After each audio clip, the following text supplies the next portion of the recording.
Host of Forged in Fire. Kyle Mann. I'm G. Warner Wallace. Kira Davis. It's Ben Adams. Hey, this is Dave Baker. Carrie Pomeroli. This is Mike Reiner. This is Ethan Nicole. This is Leah Morgan. This is Graham Parker, the 5th GP, and this is why you should never. How I got suckered in. I'm so embarrassed that I'm here. You're wasting your time.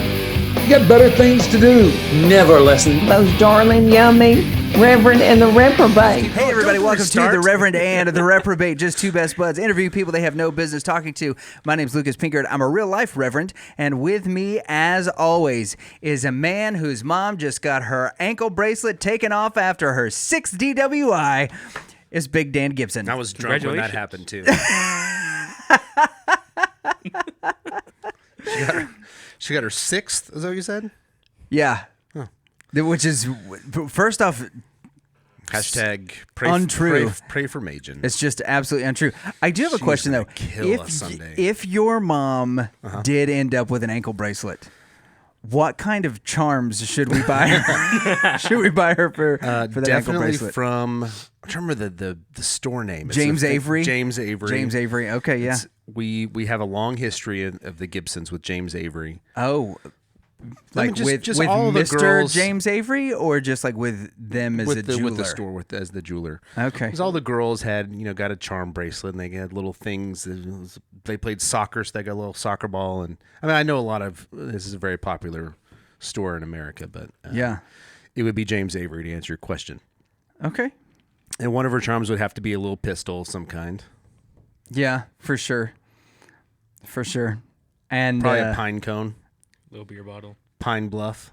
Okay, Arkansas. yeah, that makes sense. Tying it all together. I'm just riffing. I'm a riff. I know, riff master. We know you were just riffing. Yeah, you're an explain master. I don't know if you're a riff master.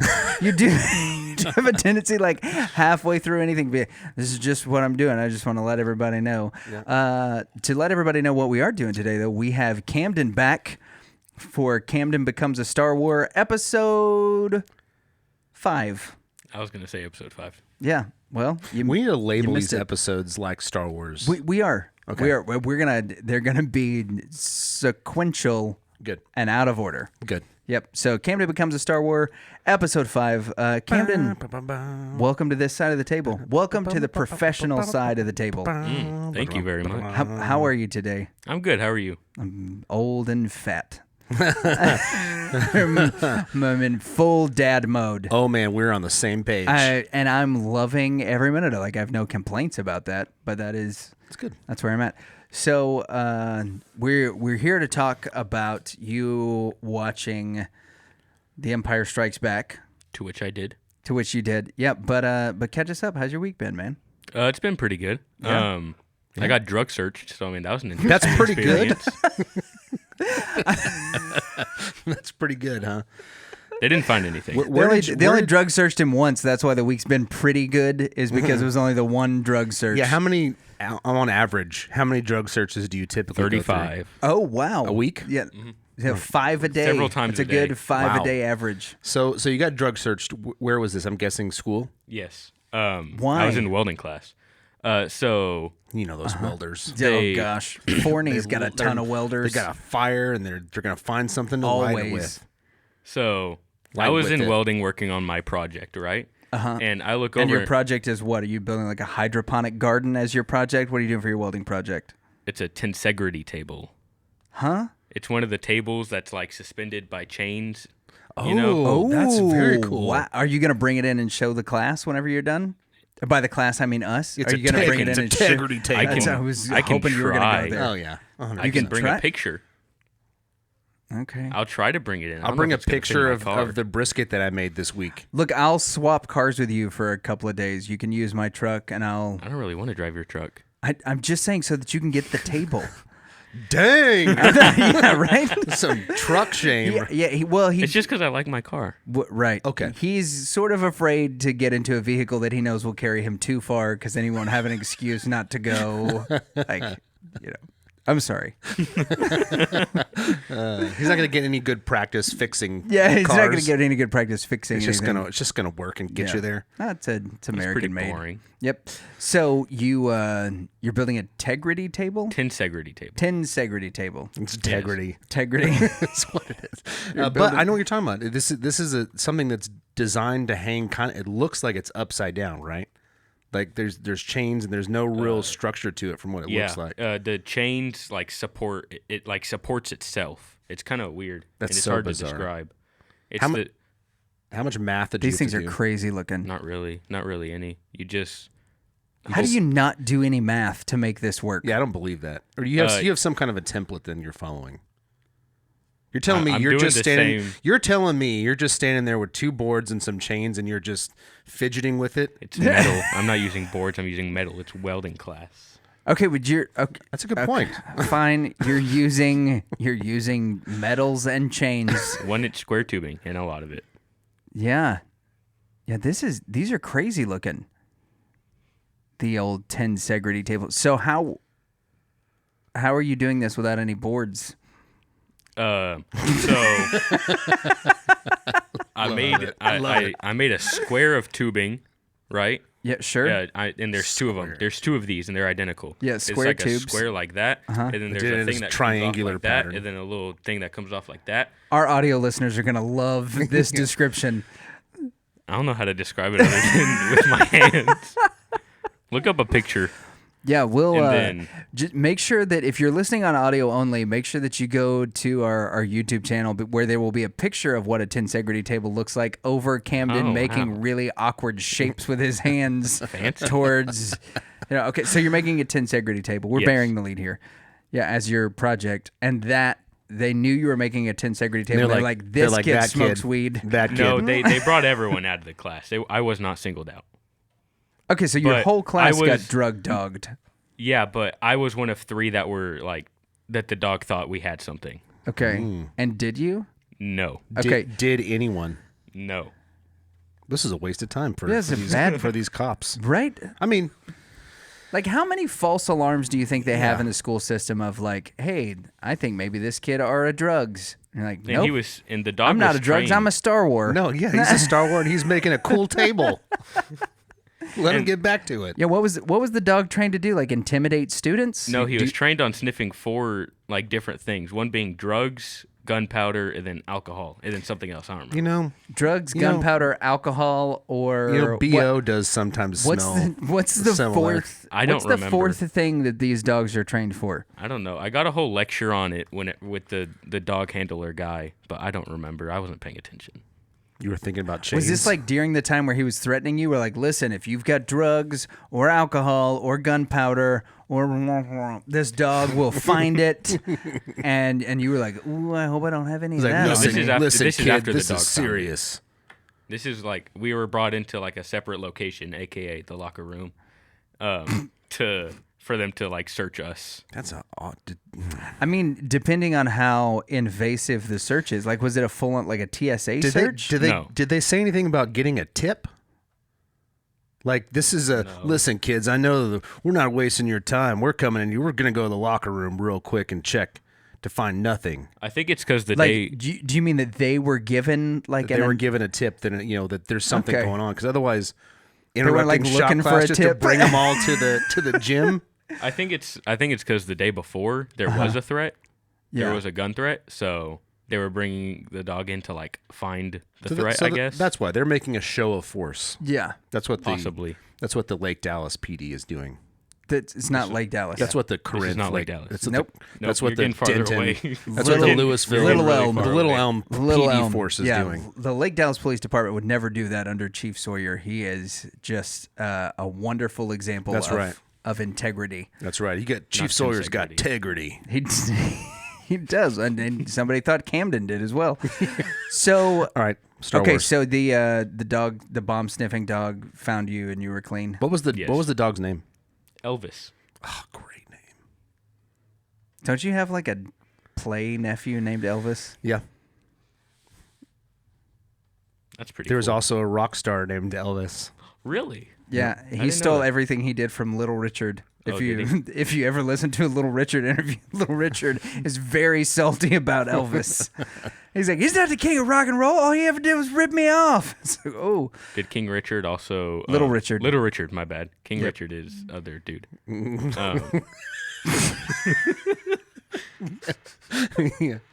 Yeah, he's another dude. Yeah, by default, King Richard would be another dude. His other dude did something with the Magna Carta, and it's no big deal. Yeah, he did something else. I don't know. Actually, his brother did the Magna Carta. Did Little Richard also invent the peanut butter and banana toast?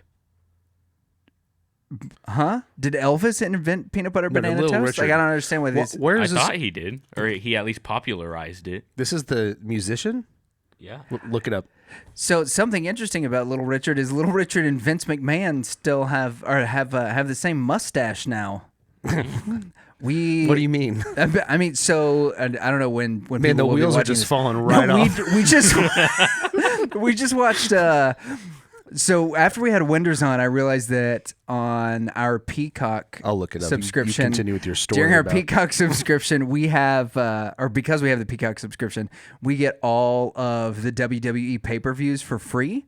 Ooh. So like we get to watch all of them. So we had some people over to watch WrestleMania. So this whole year, what I've decided that we're going to do is we're going to watch the WWE pay-per-views, and then we'll just kind of tweet about them with some of our wrestling friends, like Winders, who was on a show a couple of months back, and Jeremy Nunez, who was a professional wrestler until he got concussed by a metal chair to the back of the head, and then so he's. I think he became a mayor. Yeah, and then he became a mayor. Yep, and now he's a comedian. And booby trapped his yard with boards with nails sticking up around the edges of him, so that the kids that were coming back there pranking him would get their feet stabbed like he freaking Home Aloned his backyard, and it worked apparently. That's horrifying. By the way, Yes. I did find some peanut butter named Crazy Richards, which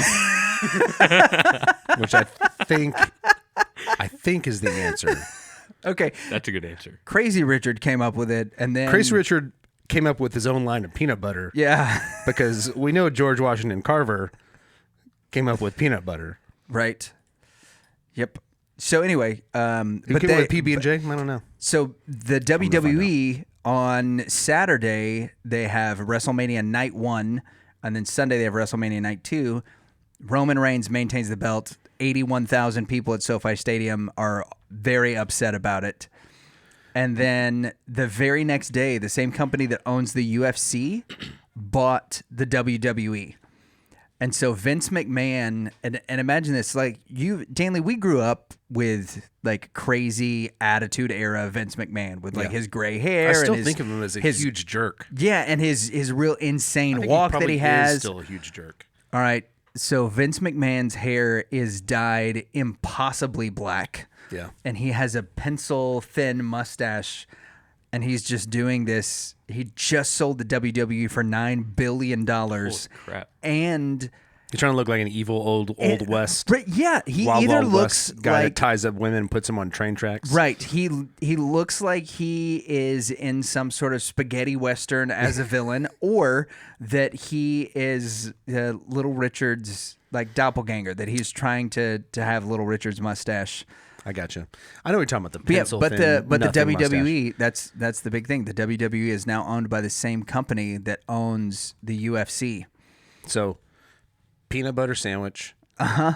back to- Elvis, Little Richard. No, I'm going backwards. Okay, Back to where we end up at we're Star going Wars backwards. again. Okay, yeah.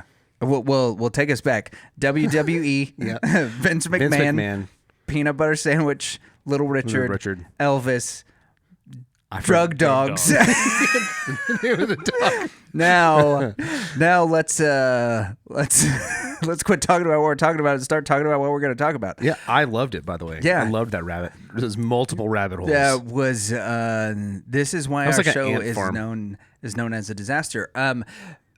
What we've got for you today, though, is Camden, for those of you who don't know, has never seen the Star Wars saga before. He has never been a Star Wars. And so what we're doing is every couple of weeks, Camden is going to watch an episode of Star Wars. We're going to start with the films and then work our way through the extended universe as it so happens. And I need to watch We'll talk with... I I need to watch the animated. Yeah, I and haven't. I think you guys will get to do some of that together, which will be pretty cool. Rebels, that kind of stuff. But today we're on episode 5 of Camden Becomes a Star Wars, where he watches episode 5, aka The Empire Strikes Back. And for those of you who are watching this, just have a heads up that we are doing something very, very special. We've got a huge announcement that's coming up on Star Wars weekend. You'll get a teaser for it if you were following our page during Star Wars Celebration, which is the weekend of... Camden, do you know what Star Wars weekend is?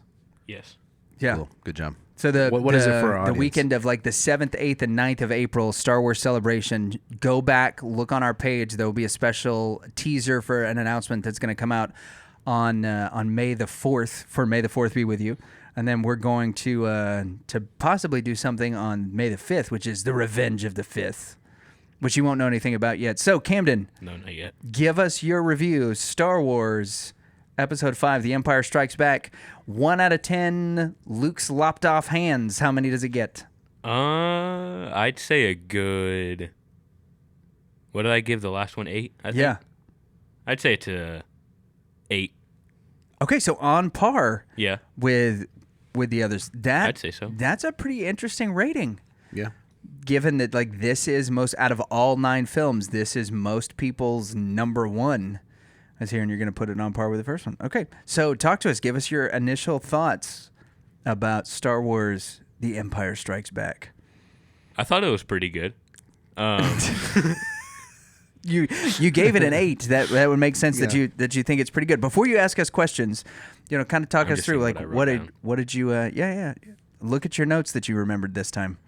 I did. I remember. Yeah, I'm so proud of you. You're doing a great job, by the way. Thank you. Even if Dan Lee's being a real jerk. I thought that like the design of the Star Destroyers and stuff, and the Millennium Falcon flying through the universe, I thought that looked really dope. I know that was also in the first one, but the Star Destroyers were baller. Yeah, The space battles in this one is a lot cooler. they definitely are. And Star Destroyers are amazing. 100%. Also, I liked how they did the AT-ATs and the space asteroid worm thing. As stop motion instead of trying to do it with CGI. Yep. I thought that was cool. So this movie would have come out in 1980. So CGI, what the timeline looks like is CGI is just in development in 1980.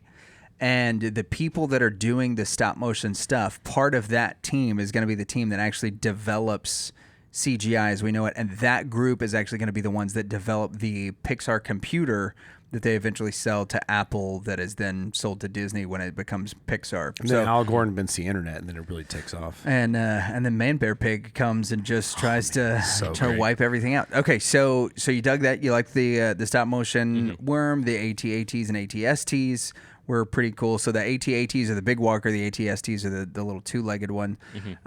What else really stood out to you in this film that you liked? What did you think about Hoth? Hoth was cool.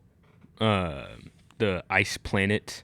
I want to know, is there like a set fact on how cold it is, like the temperature? Pretty darn. Is that the technical term? Yeah, I think so. That's I don't know. That's a good question to Because I mean, it almost kills Luke before he gets stuffed in the right. And you would have to whatever think that that is. like one of these planets is like it's colder at night than it is during the day, right? Because as the sun goes down and they're on an entire planet that is a frozen tundra. According to Galactic Voyage, Hoth is barely hospitable with its axial tilt, orbital position, and atmospheric makeup causing the world to plunge to sub-zero temperatures. Hoth's daytime temperature hovers around negative 32 degrees standard. I don't know if that's Celsius or not. No. That standard would be kind of akin to Fahrenheit. Okay. Yeah. At night, temperatures often fall as low as negative 60. Okay, so That's pretty darn. negative, you said negative 39 standard? 32. Okay, so if you're looking at the Fahrenheit and Celsius How scale, does that compare to negative 40 is where Fahrenheit and Celsius meet up. So negative 40 is the same in both of those. We had a day whenever I was in Canada where it was negative 60. I didn't know that we weren't supposed to go outside. Like, it's a cold day. Like, here it snows just a little bit, and they're like, no, it's a snow day. Everybody gets off school. it was a cold day. I didn't know. We had to have stuff installed in our cars. So I went out in it accidentally. No, I said, did you know it? Never mind. Oh, no. No, I didn't know like how wretchedly cold it was. You'll get this later in editing. Yeah, nope. No, I mean, just like Ricky didn't. You'll understand it, is what I'm saying. We'll see. We'll skip it. Nope. So we had to get these block heaters installed in our cars that were like these little things that would plug in so the oil didn't freeze in the oil pan, and if that happens, it would crack the oil pan. Your car wouldn't run or any of that stuff. So we had to have these block heaters that were plugged in every night, and then every day one of us had we were on a rotation, like whose day it was to go unplug the cars. I went to go unplug the cars, didn't realize it was minus 60 outside. Walk out, the wind blows, and my contact froze on my eyeball. I came inside, one of the ladies that owned the house we were living in, she looked at me and she was like, "Don't touch your face." It's like, okay. She's like, "What happened?" I told her, and she hands me a bag of frozen peas, and she's like, "Go sit in the living room with this and just hold it on your eye to help your eye thaw out." And we had to keep my eye open, let it thaw out, and then like after about 45 minutes, she was like, "All right, go rinse your eye out and take your contact out." She's like, "If you would have rubbed it right afterwards, you probably would have sheared part of your eyeball off." And she's like, "It's too cold to go outside." It's like, nobody told me. So that's what Luke was dealing with. Yeah. So that's Hoth temperatures for Luke. I don't want to go to Canada. Like, it's literally too cold to live. It happens in Minnesota too. I don't want to go to Minnesota either. Stay away from them. Then it's decided. Yeah, there you go. It's easy You problem. don't have to go. Yeah. So that's how cold it gets on Hoth, on the hostels on the hill of the planet. Interesting. Did you know that they added the scene in with the snow monster? Mm-hmm. They added that in after Mark Hamill. This is part of the. Oh yeah. Go ahead with this. After Mark Hamill was in a accident in real life. It was, I believe, a motorcycle. Maybe it was a car. Yeah, it was vehicular either way. But it cut his face. Oh.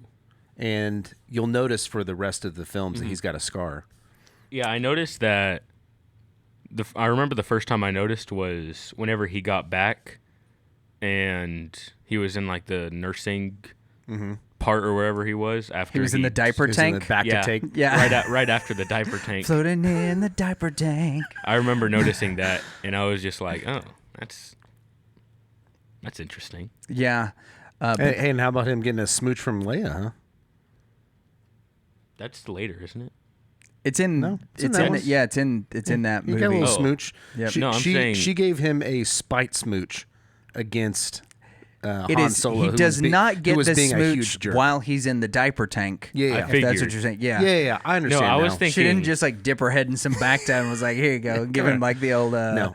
Han was being a scoundrel, and so As she gave Luke Yep. a smooch. Yes. I was thinking that was after he got his hand chopped off. Whenever he's at like that nursing Negative. cell. No, because he takes both of his hands and puts them behind his head. No, she didn't find that. Han Solo wasn't there for her to spite. Yeah, with a Luke is smooch. in the infirmary quite a bit. Yeah. In this one. Okay, so Also, he Danley's kind of got on my nerves. Luke got on your. Okay, talk to us about Luke getting on your nerves. Why didn't he listen to Yoda? Yoda's like, No "Don't go," joke, dude. and No Obi-Wan's like, "Don't joke. go." And then he gets there, and Leia's like, "No, it's a trap," and he's like, It's a "Nah, trap!" nah, I'm still gonna go. Yeah, Like- she's It'll yeah. be fine." Don't worry about me. I'm 19. I know everything. 900-year-old Yoda. Also, why during the fight with Vader, why couldn't Vader just like throw him into the like whole thing with the Force? Why couldn't You're he? talking about in the cave, right? On. Oh no. No, he's. Whenever he's trying to get him into the little pit so he can get You're talking carbonite about frozen. the Yeah, you're carbonite. talking about the carbonite freezing. Yeah. Why Why couldn't he just like force like throw him?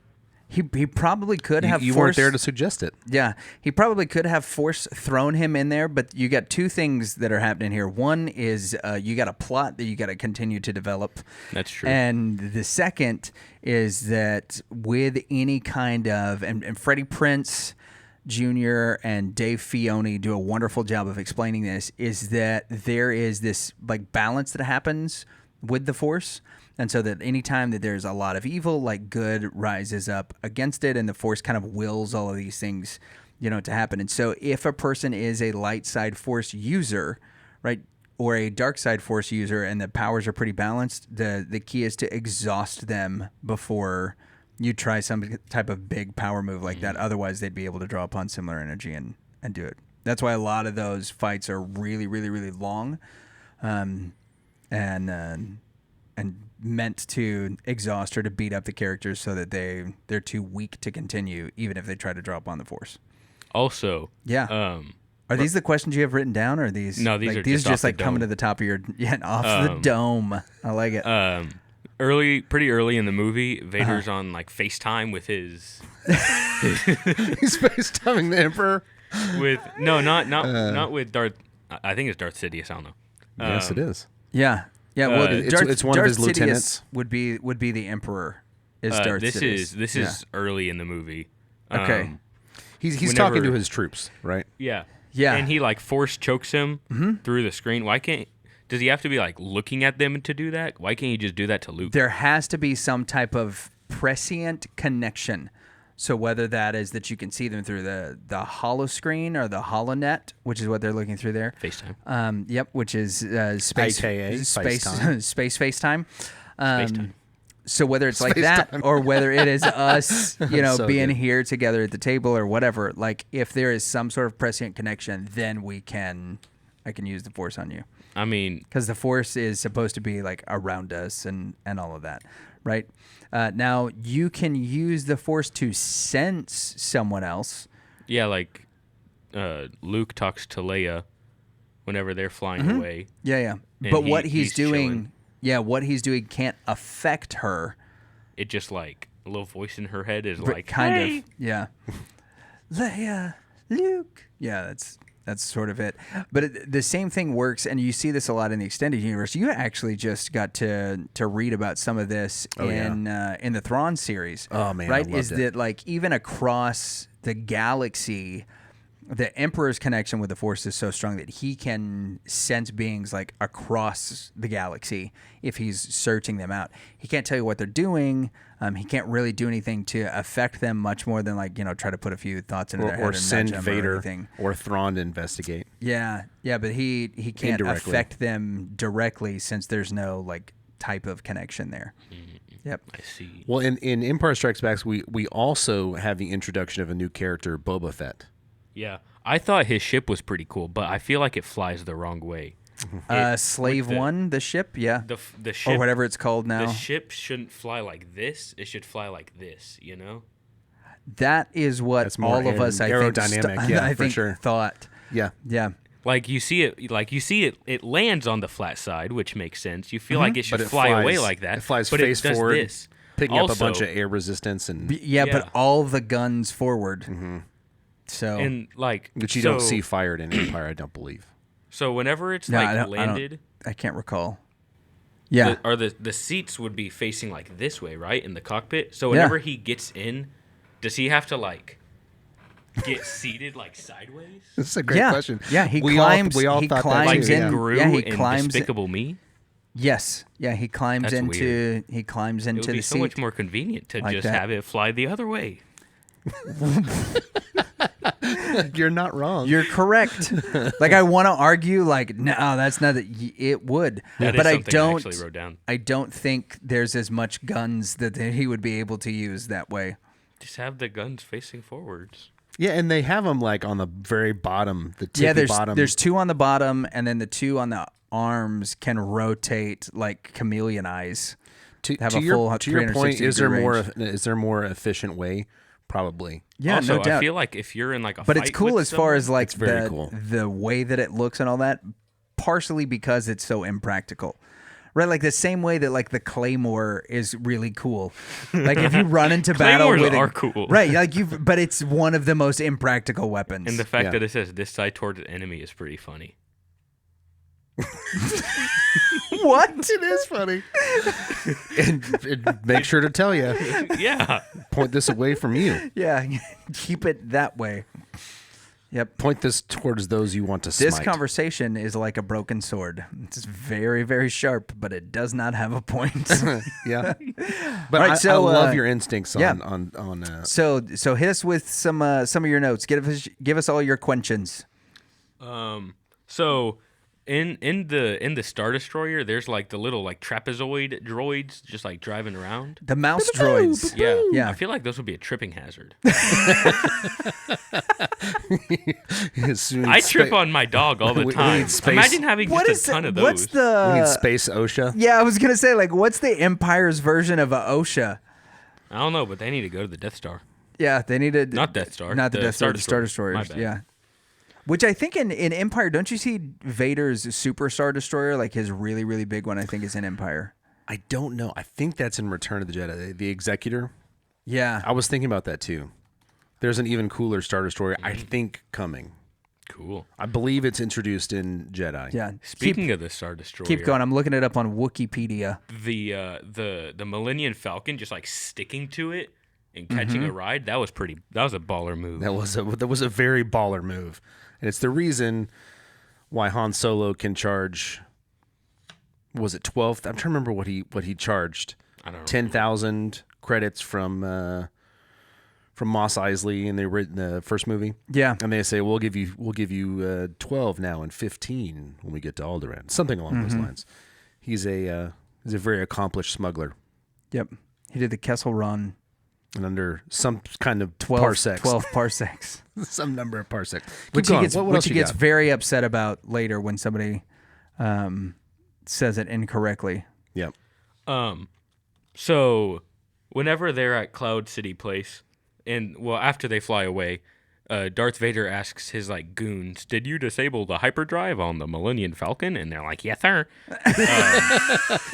Why couldn't they just like disable the ship so they couldn't fly away? So the idea with disabling the hyperdrive on the Millennium Falcon is that they wanted the ship to fly away but not be able to get away. But why did they want it to fly away? Because they wanted them to think that they were able to get away. They wanted them to have their guard down. That's pretty lame. But to his, I don't want to ruin anything, but to his point, they don't catch them. Right, they don't catch them. Yeah, because R2-D2 just like sticks his arm in a console and turns a little knob, and then now they got hyperdrive. Well, and you were wondering what the point of R2-D2 was. This is it, that's right? What it is. So, but R2-D2 only knows what to do because he had plugged into the computer at Cloud City, knows what they did to the hyperdrive and how they disabled it. The reason that they would disable the hyperdrive instead of disabling the ship is because the deal with Lando is that they would let them go. So they get to, like, Lando is sated. They say, oh, they let him go. The Luke and Leia think that they got away. And so everybody is none the wiser to the actual plans of... Which is recovering the Millennium Falcon. Yeah.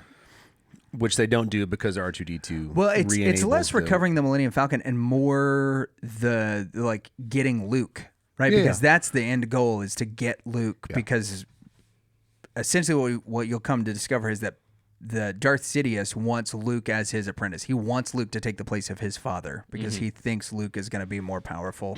Because Darth Vader's all trashy now. Yeah, and he's kind of like, even as powerful as he is, he's sort of lost some of himself whenever he turned to the dark side, and he's very broken, which I think is one of the things you really begin to see in Jedi, like when you get there, is that this is a messed up dude. So, all right, next Quentin.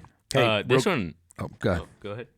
Real quick, how cool is that scene in Cloud City when they're going to dinner with Lando and the door opens and there's Darth Vader sitting at the end of the table, and he stands up and they pull on him, they start shooting, and he just blocks it. Yeah, he blocks Han's first laser and then just like force pulls the gun right into his hand. I love that scene so much. It's pretty intense, man. Yeah. Yep. I was not expecting the door to open and then Darth Vader to just be sitting like there chilling. Yeah, so were you surprised? Like, what surprised you the most? Was that it? Did you know? So the big reveal in this movie was that Darth Vader was Luke's father, right? Did you already know that? Yes. Okay. So there's a lot of Star Wars. You can't be alive in today's time, I think, and not know unless that. you unless it's a little kid. Yeah. Right. That has like no, frame of reference for pop culture at all. Yeah. Like you don't get that opportunity to not, become aware. Very like my name being Lucas. The amount of times Lucas, I am your father. Luke, I am your father. Yeah, we used to travel with a guy who said that all the time. He was like, from Star Wars, the line from Star. No, it's Guy Earl. Oh, I can hear. I can hear Evil Lewis doing it. The line from Star Wars. I was like, you know what? That's not the line from Star Wars. And when you say it like that, you sound like an idiot. It's like he just got so frustrated with it, which was, not a great. Yeah, because that is not the line. What is the line, Camden? That is a perfect segue into what I was gonna. Come on with it. Just about to ask. Do y'all remember it being Luke, I am your father, and not No, I am your father? Like, do y'all? I have always heard it colloquially said, "Luke, I am your father." Everyone says that, but that's not what it is. No, I don't remember that. Other than that's what I've heard everyone say. But what is the line? What's the correct? It's No, I am your father. Yeah. Yep. Also, I think it's interesting how this isn't in Is the that movie. a Mandela effect thing? That's what I was just thinking about. It is? That George Lucas kept that as like such a big reveal that even whenever they were filming it, the guy in the Darth Vader suit says, "I killed your father," and they didn't change it to that until What's-His-Face was voicing over it.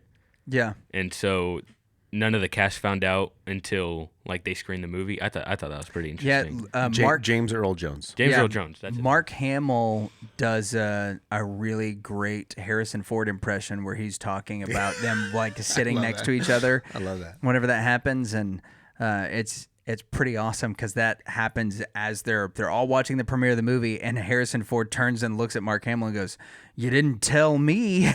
He's like, "No, I couldn't tell anybody." Hey, there's another great line from Harrison Ford that Mark Hamill delivers, where he's talking about in the first movie. I know I'm going back to the first movie when they're in the trash compactor, and in one scene he's got his hair all nasty and wet. Luke, he gets pulled under, and they escape, and his hair is clean again, right? And Mark Hamill stops the shoot, and he says, "Hey, don't I need to like get my hair wet again, or there's gonna be a disconnect between when I was continuity in the issues. continuity issue." And Harrison Ford turned to him and says, "Kid, it's not that kind of movie."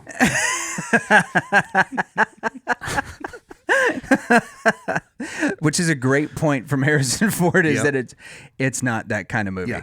No, nobody cares about that at all. We just want to see more lasers. Yep. Little did they know people were going to care about that. Yes. Yep. And the 50 years later, smacking his head, just like we talked about last time. Yeah. But please continue. C-3PO also got on my nerves in Cloud City. He just would not stop talking. Ugh. No wonder he got shredded to pieces. I know. That's what I wrote. I said they killed C-3PO, and then I put JK. He's good. One of my favorite parts of Star Wars is Han Solo being mean to C-3PO. C-3PO I think is the definition of a word that you like to throw out there. What is that? Right? Like what do you I want to see if I can draw this out of you. When people are very particular about things. Fussy? Now fussy is one that you use. I don't know. Every now and then. Particular. I don't know. Like when they're kind of prissy. I feel like you're setting me up for I'm wrong.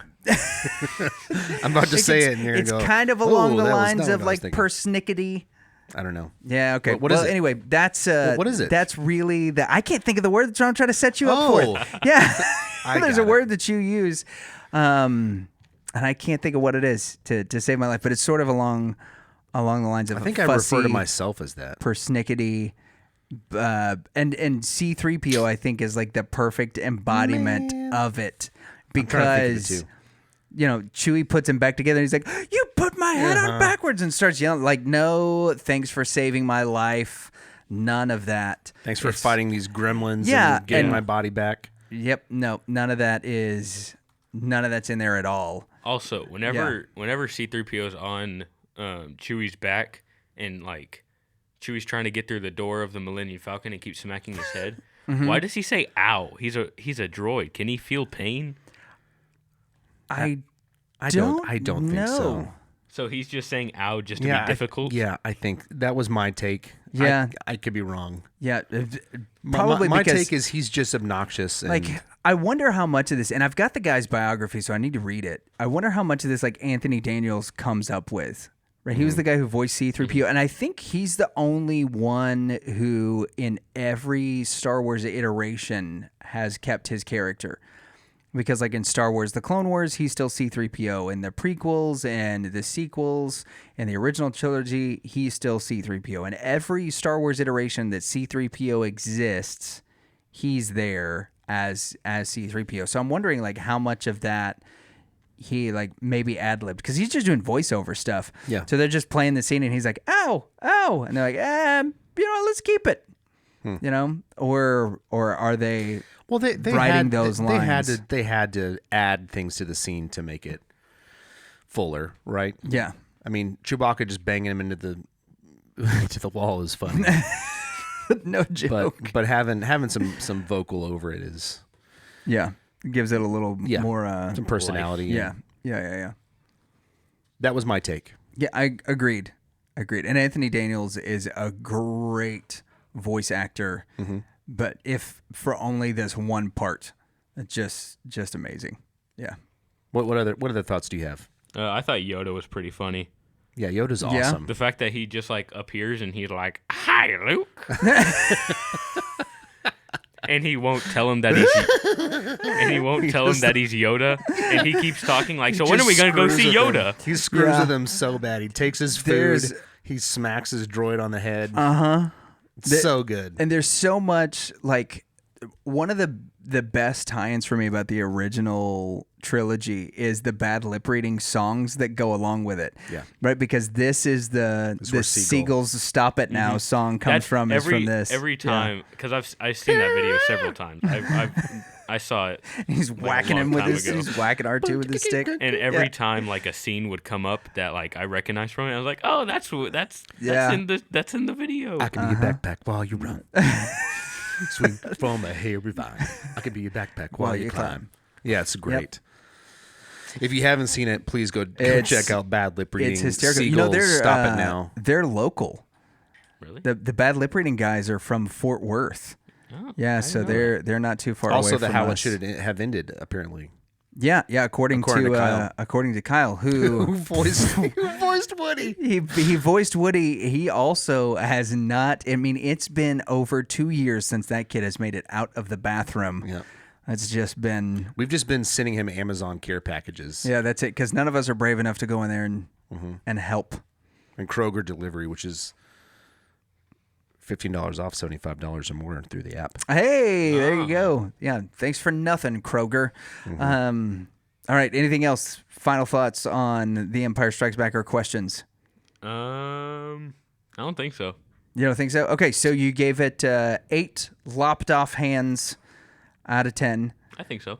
What are you most looking forward to? Which storyline are you most looking forward to seeing wrapped up in Return of the Jedi?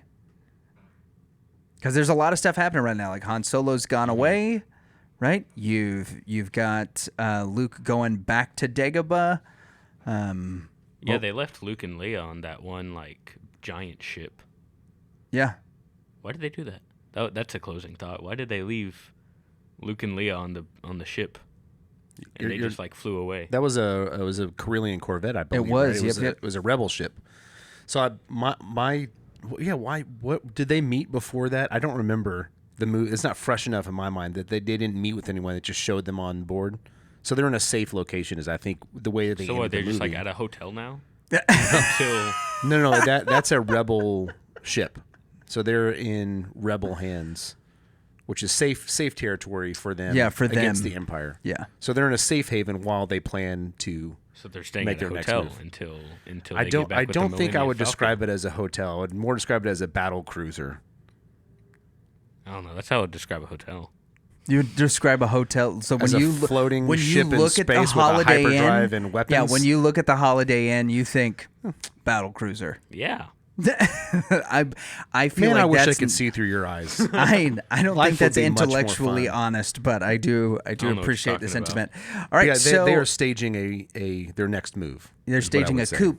Yeah, the saving of their friend, the destruction and overthrow of the Empire, and Luke. At this point, I don't know if he's processed what he feels about his father. No, yeah, and he's getting his hand back, and they are kind of beginning this sort of weird distance communication that you see between the two of them in the next film. So a couple of things. We told you last time that there were several iterations of A New Hope. Likewise, the other two movies in the original trilogy have the same kind of thing, that there's a different iteration of The Empire Strikes Back than what we grew up with. And one of those things was the 1997 special editions. Now, a lot of the scenes that you saw with the monster, aka the Wampa, were not in the original 1980 theatrical release.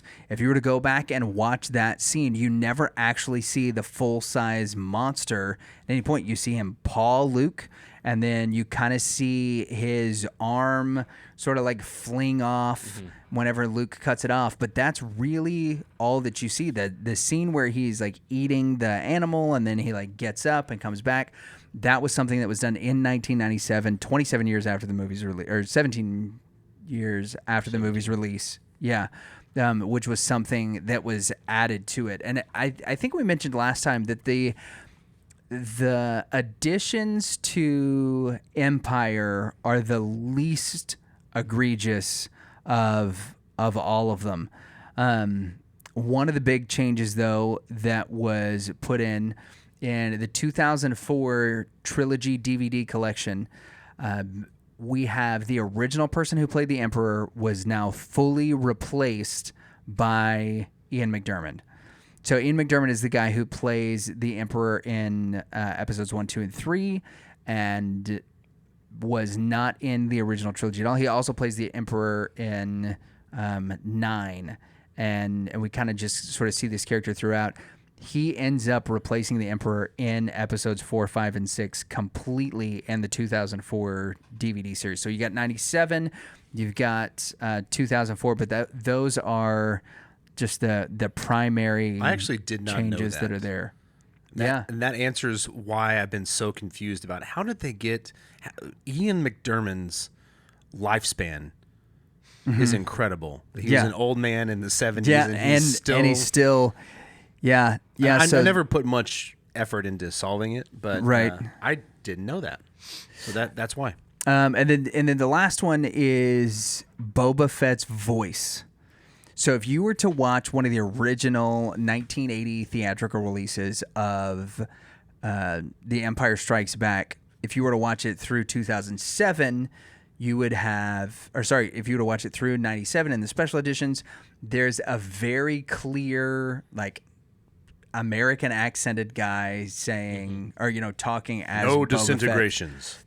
Right, and then Boba Fett's line back. Yeah, so in 2004, because Tamar Morrison, who is now the guy who plays Boba Fett in the Boba Fett series, he also voiced all of the clones in the Clone Wars stuff. He was Jango Fett in the original in 1, 2, and 3, so in the prequel trilogy. They take his voice, and even though the dialogue is the same, they put Tamar Morrison's voice in as Boba Fett. So Boba Fett in episodes 5 and episode 6, who used to have just this very generic American accent, now all of a sudden talks with the accent that has come to be associated with Jango Fett and the clones. This is one of the things that I never understood. Why do the clones have Jango Fett's accent? It would seem to me that the accents they have would be more akin to like the Kaminoans, because that's who was raising them and who they were around. But that's not what happens. They have the accent of. I mean, Jango does live their there, clone, correct? Right, but he doesn't have any interactions with them. Maybe he's recording videos, instructional videos. Maybe so. In Australian. Yep. Or New Zealand. What accent is it? It's a New Zealand accent. It's New Zealand, yeah. Okay, so here's another thing, and I didn't know about this until we started looking this up. In the end, right? So Luke and Vader, after their fight, one of the alterations that's made is Luke originally jumps into the tube without making any noise as he's sliding down. But in the 1997 special editions, they added a scream from Luke as he falls away. So in the 1997 editions, the scream sound is like Luke screams as he's falling away down the tube. They put that in the 97, the special editions. In 2004, they decided, you know what, that's a little goofy, and so they took it back out. So they made a change, and then they unchanged it 7 years later. So there's a lot of just like really weird things that happen. Artists have a hard time sometimes putting down the brush, right? Yeah, saying, okay, this is a good. I can mess this up by continuing. Have you ever done that? You drawing something or making it, and you go, oh no, I should have left it alone. I think that's what George Lucas has done. Yeah. And I would love for him to put out the original unaltereds, and so many people will buy it. So many people will buy it. Oh, for sure. But he doesn't have any control over that anymore. Yeah, I was gonna say he didn't own Star Wars.